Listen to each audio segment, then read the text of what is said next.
So for the latest, we now welcome independent journalist Olga Tokariuk, a non-resident fellow at the Center for European Policy Analysis, and she joins us from Ukraine. Olga, thank you as always for your time. So we are hearing about this new phase in the Russian strategy targeting Donbas. From your perspective, what are you hearing? What updates can you give us right now?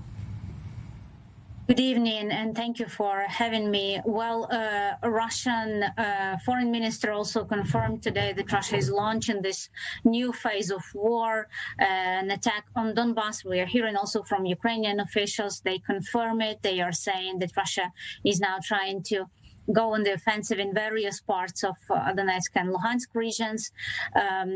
Russia is also continuing to shell Kharkiv, to launch missiles on the city and to shell it with the artillery. This city is not in Donbas, but it's very close to it. It is bordering Donetsk region and also in Kharkiv region. Some strategic locations have been occupied by the Russian army, such as the city of Izium, and there are reports that local men in Izium are being already forcibly drafted by the Russian army to fight against Ukrainians. They are also drafting people and men and even teenage boys from the occupied parts of Donetsk and Luhansk republics, so-called self-proclaimed republics. We'll see how efficient will it be. It's, very early to say whether Russia will manage actually to be more successful in this offensive in Donbas than in the first phase of war, when it didn't manage to occupy Kyiv and was forced to withdraw from the northern part of Ukraine.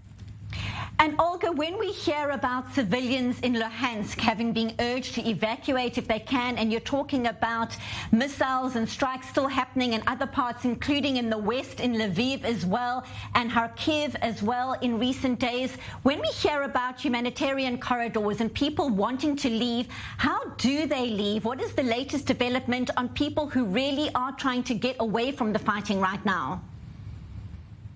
It's very hard actually to evacuate, and the Ukrainian minister who is responsible for this humanitarian evacuation said today that for the third day in a row, no humanitarian corridors were agreed with the Russian side because Russians would not allow to ensure a safe passage of civilians. So while, there are still hundreds of thousands and even millions of people who remain there in these areas of eastern Ukraine that are already affected by the fighting or could be in the coming days.